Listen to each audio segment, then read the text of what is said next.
Om Swastiastu. Perkenalkan, nama saya Ibu Gede Joni Anantaudiana dengan NIM akhiran 154. Pada video kali ini, saya akan menjelaskan serta mengimplementasikan fitur kursor pada MySQL. Baik, langkah baiknya sebelum kita masuk ke implementasinya, saya akan menerangkan atau menjelaskan apa itu kursor terlebih dahulu. Kursor merupakan fitur dari storage procedure yang digunakan untuk mengontrol dan memanipulasi hasil query yang dikembalikan oleh pernyataan select. Kursor memungkinkan pengguna untuk berinteraksi dengan hasil query secara baris per baris, memberikan kemampuan untuk membaca, memperbaharui, menghapus, atau menyisipkan data ke dalam tabel yang sesuai. Berikut merupakan tahapan kursor eksplisit. Yang pertama itu ada deklarasikan kursor dengan memberikan nama kursor dan select yang akan dieksekusi oleh kursor. Kursor perlu dideklarasikan karena sifatnya yang menyerupai variabel. Untuk langkah selanjutnya, langkah kedua, setelah kita mendeklarasikan, kita membuka kursor dengan perintah open nama kursor. Ini akan menginisialisasi kursor dan membuat hasil query tersedia untuk pengembalian baris. Setelah itu, langkah ketiga, kita menggunakan query fetch atau klausa fetch yang merupakan perintah untuk mengambil data dari kursor dan ditransfer ke variabel penampung yang ada di klausa itu. Diletakkan dalam looping yang akan berhenti ketika semua baris data dan kursor selesai di fetch ke variabel penampung. Untuk langkah terakhir dalam pembuatan kursor eksplisit, yaitu menutup kursor dengan klausa close. Setelah selesai menggunakan kursor, penting untuk menutup dengan perintah nama close nama kursor. Ini akan membersihkan semua sumber daya yang digunakan oleh kursor. Setelah saya menjelaskan ini, berikut merupakan implementasi penggunaan kursor pada MySQL. Saya tulis dulu. Langkah pertama, seperti biasa kita start dulu Apache dan MySQL. Kita beralih pada command prompt, kita ketikkan /sampp/mysql/bin MySQL menu. Kita berhasil login pada MySQL. Langkah pertama kita lihat dulu database yang tersedia. Database. Berikut merupakan database yang tersedia. Di sini saya akan menggunakan database HANA Castor untuk mengimplementasikan fitur kursor. Database ini sebelumnya saya sudah gunakan pada penerapan storage procedure, fungsi, dan trigger sebelumnya. Di sini saya gunakan kembali untuk mengimplementasikan kursor. Kita lihat dulu tabel yang ada.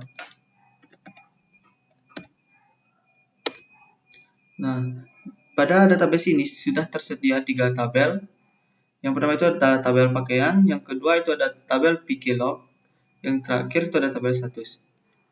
Untuk membuat fit kursor, saya perlu menambahkan beberapa tabel.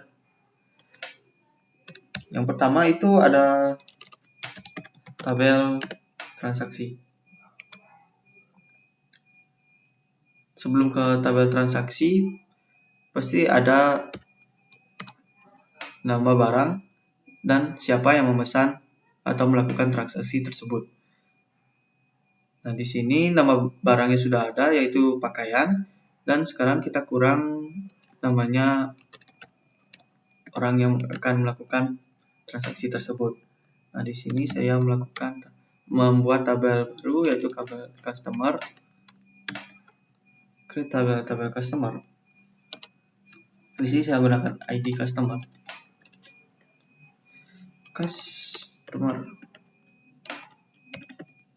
Nanti pada data integer panjangnya 10 saja.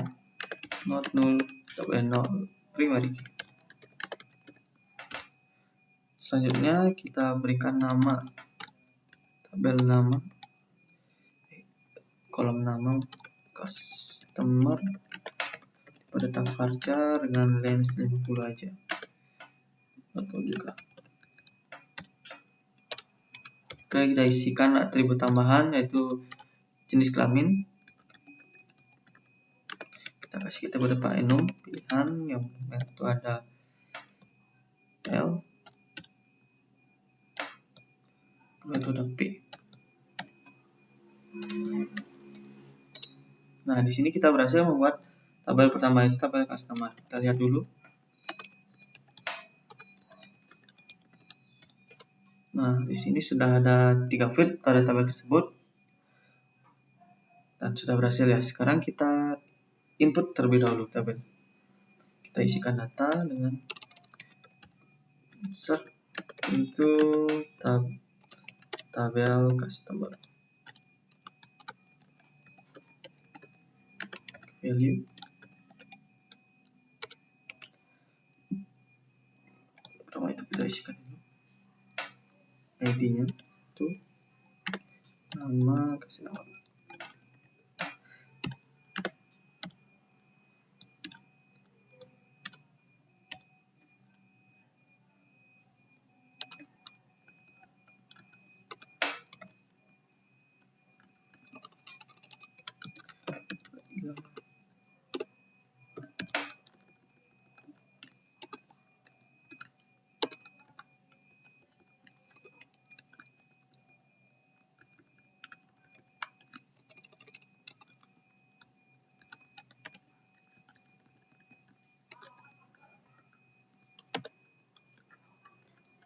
Isi data terakhir.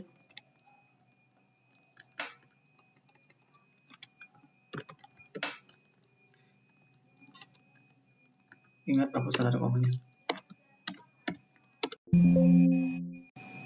Kita lihat. Oh, maaf.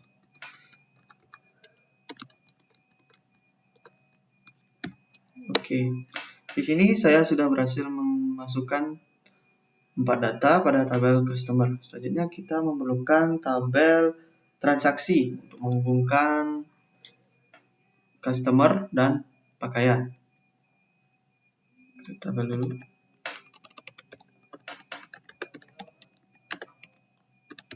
Tabel transaksi. Oke. ID transaksi.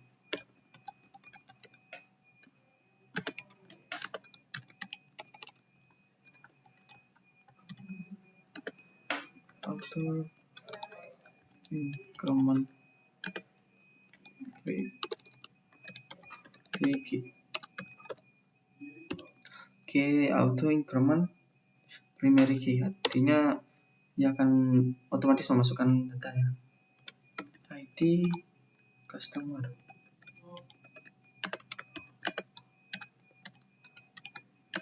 No, tentunya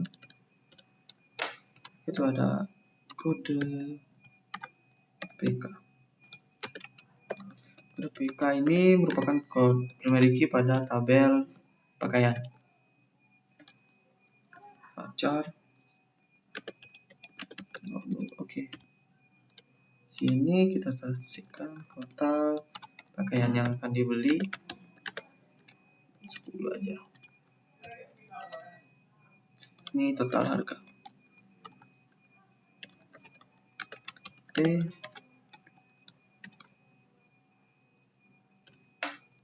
Nah, di sini saya akan menambahkan foreign key. Mohon maaf.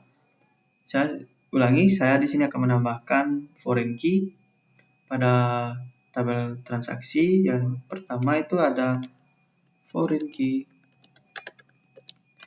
ID customer nih.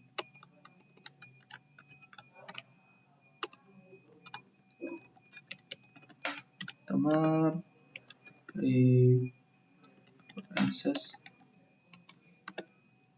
tabel customer ID customer memiliki pada tabel tersebut. Oke. Ini customer. Oke, customer. Sini kita tambah lagi satu foreign key pada kode PK, kode pakaian. Oke, references tabel pakaian.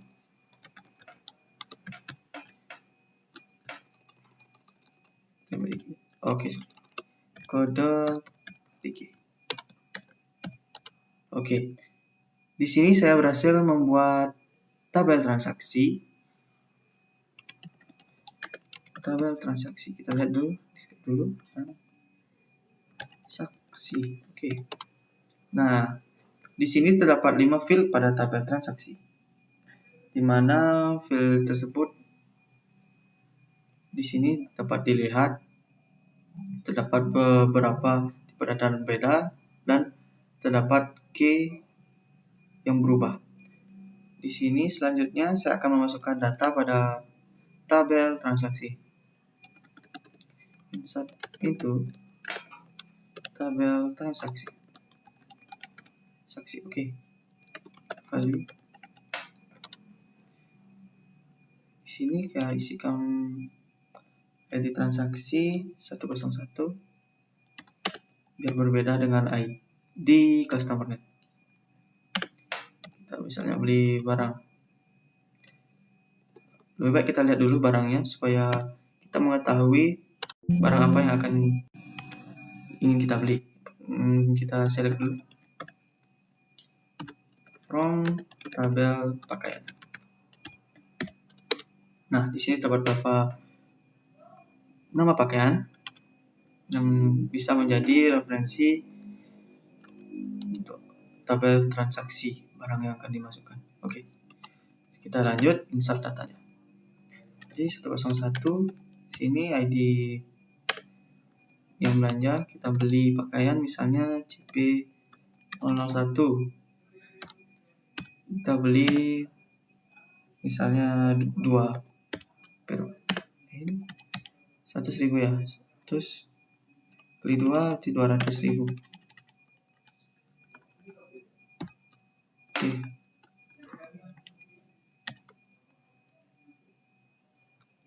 Selanjutnya kita tambah data yang lain dulu. Sama, kita ganti primary key-nya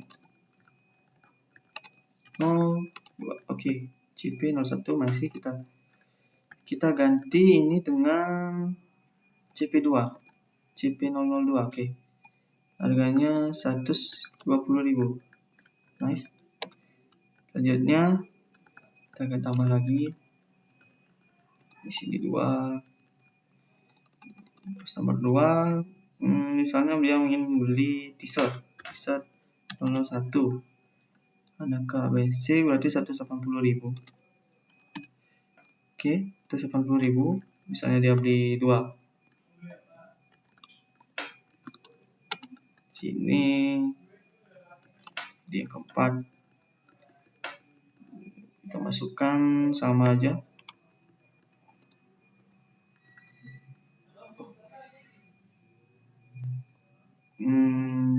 Di yang keempat kita masukkan sama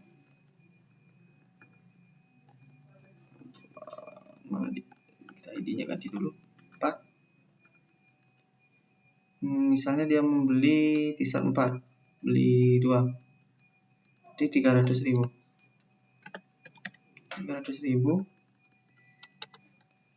Selanjutnya customer yang ketiga, dia misalnya ingin beli polo 001, beli 1, 200.000. Ganti dia lagi, maaf. 200.000 ya. Polo 001 polo. Ini customer yang ketiga. Oke, data sudah terisi semua. Yang customer nomor 4 kita tidak usah isi dulu. Nah, di sini sudah berhasil menambah 5 record pada tabel transaksi. Kita lihat dulu. Nah, di sini sudah berhasil kita tambahkan beberapa record pada tabel transaksi. Jadi, selanjutnya kita akan membuat yang namanya prosedur untuk langkah awal pembuatan kursor tadi. Pertama kita ganti dulu delimiternya. Delimiter slash saja. Pertama kita create dulu prosedur. Misalnya saya ingin nama prosedur total transaksi untuk menghitung jumlah transaksi. Oke, sudah betul. Sini kita isikan parameter in untuk ID customer tipe data integer, out kita kasih tipe data jumlah aja. Nama jumlah aja, tipe data integer. Oke. Di sini saya sudah membuat prosedurnya dan parameter. Jadi selanjutnya saya akan bikin kita set jumlah.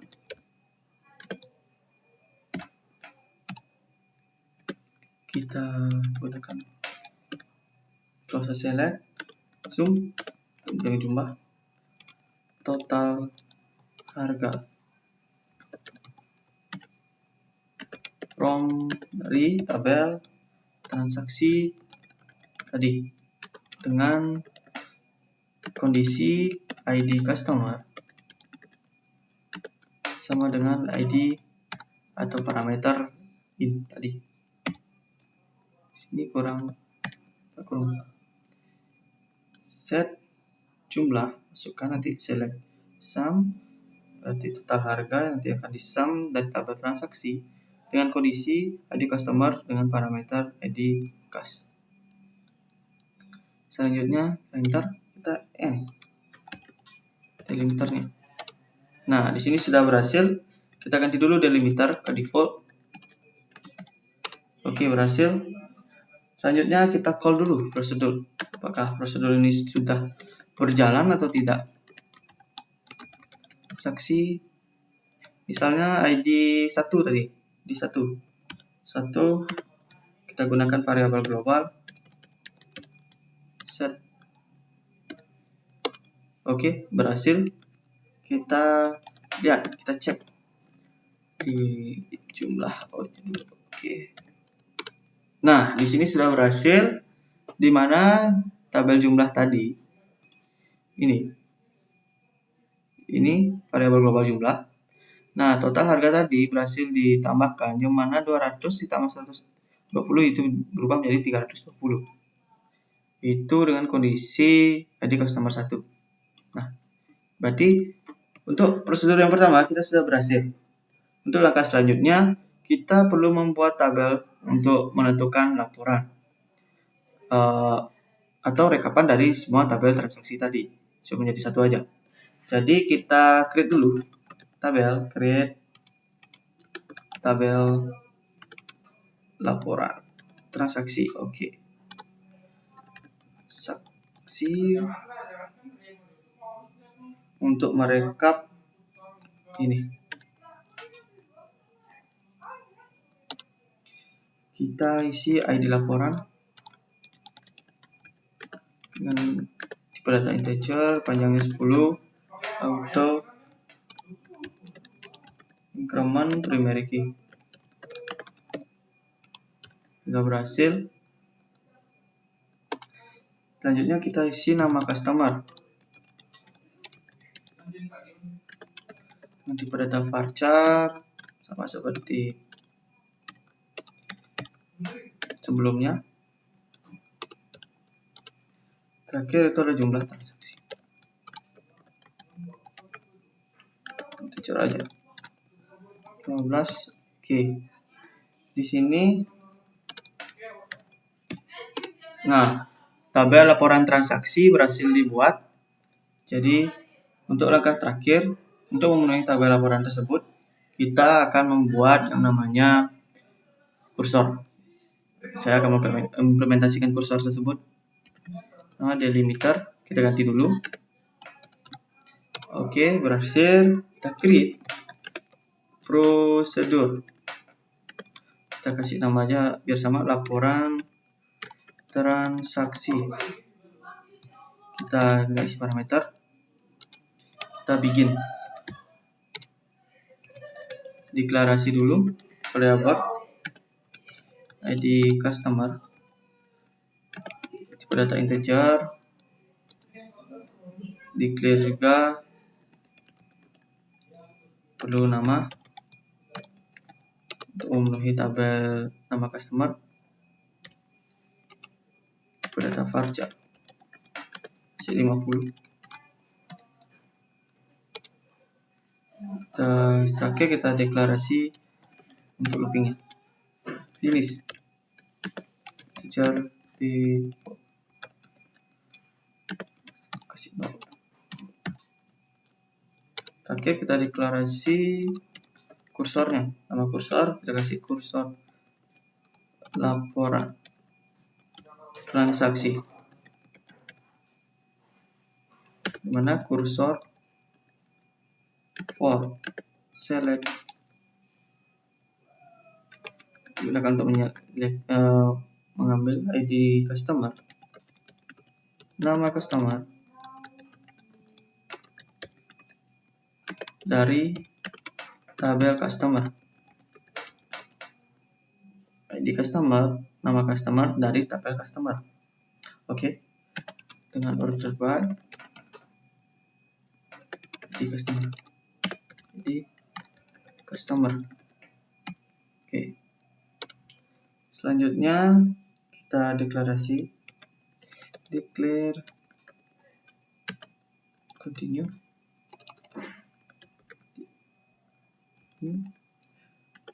handler for SQL state 2000 set ini tadi sama dengan 1. Oke. Maksudnya ketika transcode laporan transaksi. Kita open kursornya, kursor laporan transaksi. Nah, di sini kita tambahkan perulangannya. Ketika finish,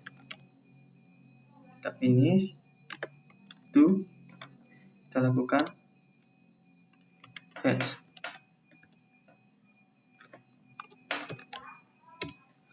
fetch nama kursor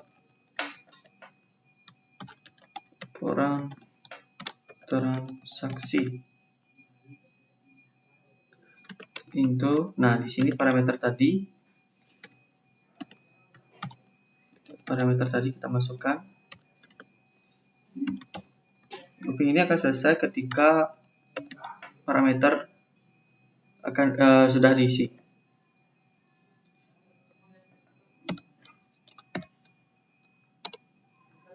Fetch cursor laporan transaksi into ID customer dan nama customer, parameter tadi. Jadikan parameter yang sudah dideklarasikan sebelumnya. Jadi sekarang kita call prosedur yang pertama kali kita buat, total transaksi dengan parameter ID customer dan jumlah. Sudah kita call, kita kondisikan ketika jumlah itu kosong, jumlah gini ya, harga jumlah transaksi yang total harga yang dibeli, maka jumlah akan berisi nilai 0. Nah, di sini kita selesaikan dulu percabangannya, and if. Terakhir kita isi percabangan lagi. Ketika tidak miss, lalu kita insert into laporan. Tadi laporan transaksi dengan value ID parameter variabel yang sudah dideklarasikan, nama customer dan jumlah tadi.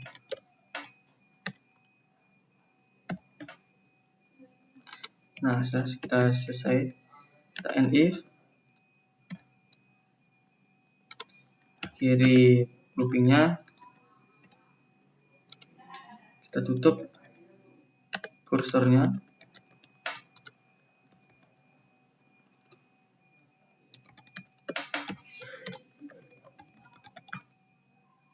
Terakhir kita akhiri delimiter. Nah, di sini saya sudah berhasil membuat query prosedur dan berisi kursor di dalamnya. Nah, untuk mengecek apakah itu berhasil atau tidak, kita ganti dulu ya, delimiter ke default. Oke. Kita pakai dulu prosedurnya.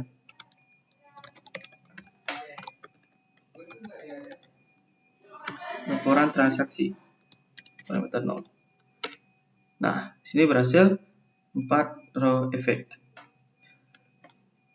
Sudah berhasil, kita select tabel yang tadi sudah kita buat.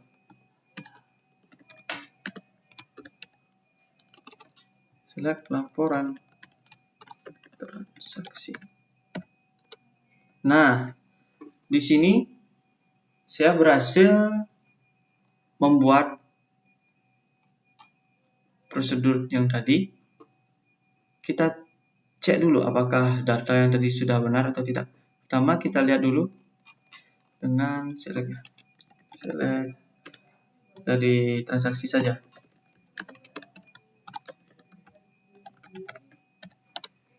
Nah, di sini kita cek dulu ID customer 1 membeli 2. Nah, tadi kan sudah benar 320.000. Sekarang kita cek yang kedua. Jadi customer 2 180 tambah 300, 480. Terakhir dia cuma beli 1 yang dulu 200. Nah, tadi kan kita tidak input ID customer 4. Jadi, sesuai kondisi tadi, jika jumlahnya 0, maka jumlah akan diset menjadi 0. Maka jumlah transaksi akan menjadi 0. Sekian implementasi dan penjelasan kursor pada MySQL. Jadi, jika ada salah kata maupun salah penerangan atau penjelasan yang sudah saya jelaskan sebelumnya, maka saya mohon maaf sebesar-besarnya.